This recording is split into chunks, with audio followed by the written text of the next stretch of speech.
Welcome all to the disaster management classes. I Divashri MS, Assistant Professor of Commerce. In the last session, I discussed regarding differential impact of disasters, impact in terms of caste, impact in terms of gender, impact in terms of class, impact in terms of location, impact in terms of disability. In the present session, I'll be dealing with global disasters, introduction to global disasters. ಜಾಗತಿಕ ಮಟ್ಟದಲ್ಲಿ ವಿಪತ್ತುಗಳು ಹೇಗೆ ಸಂಭವಿಸುತ್ತೆ ಮತ್ತು ಯಾಕೆ ಸಂಭವಿಸುತ್ತೆ ಅದರ ಬಗ್ಗೆ ಚರ್ಚೆ ಮಾಡ್ತಾ ಇದ್ದೀನಿ. First of all, the world has already suffered many natural disasters, tragedies, deaths, regional conflicts and A new virus outbreak. ಜಗತ್ತಿನ ಯಾವುದೋ ಒಂದು ಮೂಲೆಯಲ್ಲಿ ಅಥವಾ ವಿವಿಧ ಕಡೆ ಒಂದೊಂದು ಗಳಿಗೆಲ್ಲೂ ಕೂಡ ಒಂದೊಂದು ರೀತಿಯಾದಂತಹ ವಿಪತ್ತುಗಳು ಸಂಭವಿಸ್ತಾನೆ ಇರುತ್ತೆ, ಡಿಸಾಸ್ಟರ್ಸ್ ಆಗ್ತಾನೆ ಇರುತ್ತೆ. ಸೊ ಈಗ already we are suffering one big disaster, that is corona virus outbreak. So ಅಂದರೆ ನ್ಯಾಚುರಲ್ ಡಿಸಾಸ್ಟರ್ಸ್ ಆಗಿರ್ಬೋದು, ಅಥವಾ ಟ್ರಾಜಿಡೀಸ್ ಆಗ್ಬೋದು, ಅಥವಾ deaths, regional conflicts, epidemics, pandemics, ಇಡೀ ಗ್ಲೋಬಲ್ ಲೆವೆಲಲ್ಲಿ each and every country, each and every state, each and every region is suffering from one or the other disaster. Disasters have been increasing in frequency and intensity over the past few decades. If we take out the statistics, disasters have been increasing in frequency. So disasters ಆಗುವಂಥ ಒಂದು frequency, speed ಏನಿದೆ, ಅಥವಾ ಈ ವರ್ಷದಲ್ಲಿ disasters ಆಗಿದೆ, next ವರ್ಷದಲ್ಲಿ ಆಗೋದಿಲ್ಲ ಅಂತೇನಿಲ್ಲ, ಡಿಸಾಸ್ಟರ್ಸ್ ಆಗ್ತಾನೇ ಇದೆ. ದೆನ್ ಇಂಟೆನ್ಸಿಟಿ, ಅದು ಪ್ರಮಾಣನೂ ಕೂಡ ಡಿಸಾಸ್ಟರ್ ಆದಮೇಲೆ ಏನು ಪ್ರಮಾಣ ಅದು ಬೀರ್ತಿದೆ ಅಂದರೆ ಯಾವ ರೀತಿ ಅದಕ್ಕೆ ಇಂಪ್ಯಾಕ್ಟ್ ಆಗ್ತಿದೆ ಅದು ಕೂಡ ಹೆಚ್ಚಿಗೆ ಆಗ್ತಿದೆ, ಕಡಿಮೆ ಆಗ್ತಿಲ್ಲ. This has been directly linked to the nature and extent of human activities taking place in erstwhile natural surrounding. ಯಾಕೆ ಇವೆಲ್ಲ ಆಗ್ತಿದೆ, ಯಾಕೆ ಡಿಸಾಸ್ಟರ್ಸ್ ಇಂಪ್ಯಾಕ್ಟ್ ಜಾಸ್ತಿ ಇಂಟೆನ್ಸಿಟಿ ಜಾಸ್ತಿ ಆಗ್ತಿದೆ ಅಂದರೆ it is directly link to the nature and extent of human activities. So directly link to the human activities. So ಮಾನವ ತನ್ನ ಒಂದು ಹಸ್ತಕ್ಷೇಪದಿಂದ ಎನ್ವಿರಾನ್ಮೆಂಟ್ ಹೇಗೆ ಇಂಬ್ಯಾಲೆನ್ಸ್ ಮಾಡ್ತಿದೆ, that is the major cause for widespread cause for increase in the intensity of disaster.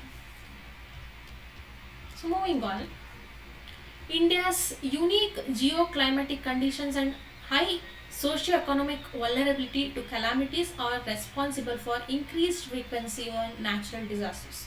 So now here I am discussing regarding how India as a developing country is experiencing disasters. When coming to India, it has a unique geoclimatic conditions. ಭೌಗೋಳಿಕ ಮತ್ತು ವಾತಾವರಣ, ಅದರದೇ ಆದಂತಹ ಭೌಗೋಳಿಕ ಮತ್ತು ವಾತಾವರಣ conditions ಏನಿದೆ, ಮತ್ತು ಹೈ ಸೋಷಿಯೋ ಎಕನಾಮಿಕ್ ವಲ್ನರಬಿಲಿಟಿ, ಸಾಮಾಜಿಕ ಮತ್ತು ಆರ್ಥಿಕವಾಗಿ ಹೇಗೆ ಇಂಡಿಯಾ, ನಮ್ಮ ಭಾರತ ಯಾವ ರೀತಿಯಾದಂತಹ ಹೈಲಿ ಪ್ರೋನ್ ಇದೆ, ವಲ್ನರಬಲ್ ಇದೆ, ಎಷ್ಟು ಅಪಾಯದಲ್ಲಿದೆ ಅಂತ ಹೇಳಿದ್ರೆ, ಕೆಲಾಮಿಟೀಸ್ ಅಥವಾ ಒಂದು ಹಜಾರ್ಡ್ ಅಥವಾ ಒಂದು ಡಿಸಾಸ್ಟರ್ ಆದರೆ ಎಷ್ಟು ದೊಡ್ಡ ಮಟ್ಟದಲ್ಲಿ ಇಂಪ್ಯಾಕ್ಟ್ ಆಗುತ್ತೆ, increase frequency in natural disasters ಅಂತ ಹೇಳ್ಬೋದು ನಾವು, because of these two things. ಒಂದು ಜಿಯೋಕ್ಲೈಮ್ಯಾಟಿಕ್ ಕಂಡೀಷನ್ಸ್ ಇರ್ಬೋದು, ಇನ್ನೊಂದು ಹೈ ಸೋಷಿಯೋ ಎಕನಾಮಿಕ್ ವಲ್ನರಬಿಲಿಟಿ ಇಂದಾಗಿ ಇನ್ಕ್ರೀಸ್ ಫ್ರೀಕ್ವೆನ್ಸಿ ಇನ್ ನ್ಯಾಚುರಲ್ ಡಿಸಾಸ್ಟರ್ಸ್ನ ನಾವು ನಮ್ಮ ಭಾರತದಲ್ಲಿ ನೋಡ್ಬೋದು. India is highly vulnerable to floods, cyclones, avalanches, heat, cold waves, landslides, lightnings, earthquake and droughts. India ತುಂಬ ಅಪಾಯದ ಪರಿಸ್ಥಿತಿ ಎಲ್ಲಿದೆ, ಯಾವ್ಯಾವ ಡಿಸಾಸ್ಟರ್ಸಿಂದ ಅದು ಜಾಸ್ತಿ ತಾನು ಒಡ್ಕೊಳ್ಳುತ್ತೆ ಅಂತ ಹೇಳಿದ್ರೆ, ಫ್ಲಡ್ಸಿಂದ, ಸೈಕ್ಲೋನ್ಸಿಂದ, ಬಿರುಗಾಳಿಯಿಂದ, ಪ್ರವಾಹದಿಂದ, ಅವಲಾಂಚಸ್ ಅಂದರೆ ಹಿಮಪಾತದಿಂದ, ಹೀಟ್ ಚಳಿ ಮತ್ತು ಬಿಸಿ ಗಾಳಿಗೆ, ಒಣ ಹವೆಗಳಿಂದ, ಭೂಕುಸಿತ ಲ್ಯಾಂಡ್ಸ್ಲೈಡ್ಸಿಂದ, ಲೈಟಿಂಗ್ಸ್, ಭೂಕಂಪನಗಳು ಮತ್ತು ಫೆಮೈನ್ ಅಂದರೆ ಬರ ಪರಿಸ್ಥಿತಿ, ಇವೆಲ್ಲವೂ ಕೂಡ ಭಾರತಕ್ಕೆ common. It is highly vulnerable to these type of majorly natural disasters ಇವುಗಳು. ಇದರಿಂದಾಗಿ ತುಂಬ ನಾವು India is very much vulnerable to these type of disasters. Moving on, what are the causes for global disasters? Globally disasters ತನ್ನ frequency ಮತ್ತು intensity ಯಾಕೆ increase ಆಗ್ತಿದೆ ಅಂತ ಹೇಳಿದ್ರೆ, because of these major causes. Complex infrastructure. So infrastructure development ಆದರೆ everything will be easy, it will be easy going ಅಂತ ಹೇಳಿ ಹೇಳ್ಬೋದು. But what is its effect on the environment? Reverse effect ಆಗುತ್ತೆ. Infrastructure develop ಆಗ್ತಾ ಆಗ್ತಾ urbanisation ಜಾಸ್ತಿ ಆಗುತ್ತೆ. Urbanisation ಜಾಸ್ತಿ ಆಗ್ತಾ ಪೊಲ್ಯೂಷನ್ ಜಾಸ್ತಿ ಆಗ್ತಾ ಹೋಗುತ್ತೆ. So this is all the root cause for disasters. Complex infrastructure. Then population growth ಅಂತ ಹೇಳಿದ್ರೆ ಜನಸಂಖ್ಯೆ ಸ್ಫೋಟ ಆದಾಗ ರಿಸೋರ್ಸಸ್ಗಳು ಎಲ್ಲರಿಗೂ ಸಿಗೋದಿಲ್ಲ. ಸೊ ವೆನ್ ಎಲ್ಲರಿಗೂ ರಿಸೋರ್ಸಸ್ಗಳು ಸಂಪನ್ಮೂಲಗಳು ಸಿಗದೇ ಇದ್ದಾಗ ಸೊ ಮಾನವ ಏನು ಮಾಡ್ತಾನೆ, ಎಲ್ಲೆಲ್ಲಿ ಸಿಕ್ಕುತ್ತೆ ಅಂತೇಳಿ ಎಲ್ಲ ರಿಸೋರ್ಸಸ್ನೂ ಫುಲ್ಲಿ ಯುಟಿಲೈಸೇಷನ್ ಮಾಡಿದಾಗ ಎನ್ವಿರಾನ್ಮೆಂಟಲಿ ಇಂಬ್ಯಾಲೆನ್ಸ್ ಆದಾಗ disasters will occur. And widespread poverty, ಬಡತನ. ಸೊ ಬಡತನ, ಸೋಷಿಯೋ ಎಕನಾಮಿಕ್ ಕಂಡೀಷನ್ಸ್ ಇಳಿಕೆ ಆದ ತಕ್ಷಣ ನಾನು ಆಗಲೇ ಹೇಳ್ದಂಗೆ disasters when disasters occur, rich remains rich but poor becomes even more poor. And so ಪಾವರ್ಟಿಯಲ್ಲಿ ಅಂದರೆ ಬಡವರಿಗೆ ಇದು ಜಾಸ್ತಿ ಇಂಪ್ಯಾಕ್ಟ್ ಮಾಡುತ್ತೆ. ಸೊ ಬಡತನವನ್ನು ಕೂಡ ಒಂದು ಕಾಸ್ ಡಿಸಾಸ್ಟರಿಂದ ಇಂಪ್ಯಾಕ್ಟ್ ಆಗ್ತದೆ. Land use practices. So there are certain land, forest land ಅಥವಾ ಹೌಸ್ ಹೋಲ್ಡ್ ಒಂದು ಅರ್ಬನೈಸೇಷನ್ ಮಾಡೋಕ್ಕೆ ಒಂದು ಲ್ಯಾಂಡ್ ಇರ್ತದೆ. ಮತ್ತು ಆ್ಯಂಡ್ ಸೊ ಈ ರೀತಿಯಾದಂಥ ಲ್ಯಾಂಡ್ ಯೂಸ್ ಪ್ರಾಕ್ಟೀಸಸ್ ಅಂದರೆ ಈಗ ಫಾರ್ ಎಕ್ಸಾಂಪಲ್ ಕೆರೆ ಒತ್ತುವರಿ ಅಂತ ಕೇಳ್ಬೋದು. ನಾವು ಕೇಳಿರ್ತೀವಿ. ಕೆರೆ ಇರುವಂಥ ಸ್ಥಳದನ್ನೇ ಒತ್ತುವರಿ ಮಾಡ್ಕೊಂಡು ಅಲ್ಲೇ ಬಿಲ್ಡಿಂಗ್ಗಳನ್ನ ನಿರ್ಮಿಸೋದಿರ್ಬೋದು. ಸೊ ಇವೆಲ್ಲವೂ ಕೂಡ ಏನಾಗುತ್ತೆ, ಆ ಲ್ಯಾಂಡ್ ಇರೋದು ಕೆರೆಗೆ ಮಾತ್ರ ಸೀಮಿತ. ಆ ಲ್ಯಾಂಡ್ನ ನಾವು ಒತ್ತುವರಿ ಮಾಡ್ಕೊಂಡು ಅದ್ರ ಮೇಲೆ ನಾವು ಮನೆ ಕಟ್ಟಿದ್ರೆ it is highly vulnerable to ಯಾವುದಕ್ಕೆ ವಿಚ್ ಟೈಪ್ ಆಫ್ ಡಿಸಾಸ್ಟರ್ ಅಂತೇಳಿ ಅಲ್ಲಿ ಆ ಬಿಲ್ಡಿಂಗಿಗೆ ಕುಸಿದೋಗ್ಬೋದು. ಸೊ ಈ ರೀತಿಯಾದಂತಹ ಲ್ಯಾಂಡ್ ಯೂಸ್ ಪ್ರಾಕ್ಟೀಸಸ್ಸಿಂದನೂ ಕೂಡ disasters will occur. Next, global warming ಯಾವುದರಿಂದ ಆಗುತ್ತೆ? ಗ್ಲೋಬಲ್ ವಾರ್ಮಿಂಗ್ ಆಗುವಂಥದ್ದು ಡ್ಯೂ ಟು ಪೊಲ್ಯೂಷನ್ ಎಲ್ಲಿಂದ ಆಗುತ್ತೆ? Due to increase in population increase ಆದಂಗೆ ಲ್ಯಾಂಡ್ ಯೂಸ್ ಪ್ರಾಕ್ಟೀಸಸ್ಸು, ಆಮೇಲೆ ಈ ಪಾಪ್ಯುಲೇಷನ್ ಗ್ರೋತ್ ಏನೇನಿದೆ ಅವೆಲ್ಲವೂ ಕೂಡ ಗ್ಲೋಬಲ್ ವಾರ್ಮಿಂಗ್ ಅಂದರೆ ಓಝೋನ್ ಲೇಯರ್ ಅಂತ ಏನು ಹೇಳ್ತೇವೆ ಅವೆಲ್ಲ ಡಿಪ್ಲೀಟ್ ಆಗಿ ಗ್ಲೋಬಲ್ ವಾರ್ಮಿಂಗ್ ಜಾಸ್ತಿ ಆಗಿ ಹೀಟ್ ವೇವ್ ಆಗ್ಬೋದು ಅಥವಾ decrease in the sea level ಆಗ್ಬೋದು. ಸೊ ಈ ರೀತಿಯಾದಂತಹ ಡಿಫ್ರೆಂಟ್ ಕಾಸಸ್ಸಿಂದ ಗ್ಲೋಬಲ್ ವಾರ್ಮಿಂಗ್ ಅಫೆಕ್ಟ್ ಆಗಿ ಡಿಸಾಸ್ಟರ್ಸು ಕೂಡ ಹ್ಯಾಪನ್ ಆಗ್ಬೋದು.